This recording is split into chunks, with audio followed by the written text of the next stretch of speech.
আজকে আমি এই ছোট্ট ড্রাগন ফলটি রিভিউ দিব। এটা হচ্ছে আমার গাছে, জানি না কেন এত ছোট হয়েছে, কিন্তু খেয়ে দেখবো কেমন লাগে। তো এটা আমি এখন কাটবো। তো এটা কাটা যাক। এটা আমি পেরে এনে রেখেছি 2 দিন আগে, মানে কালকের আগের দিন। একদম গাছ পাকাটা। বিসমিল্লাহ। ওয়াও, কি কিউট, তাই না? কার কার ড্রাগন ফল খেতে মজা লাগে আমাকে কমেন্ট করে অবশ্যই জানাবেন। আমার তো আমাদের গাছের ড্রাগন ফলটা সব থেকে বেশি ভালো লাগে দোকানেরটার থেকেও।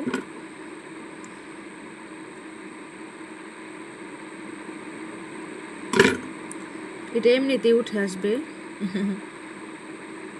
ওয়াও, বিসমিল্লাহ।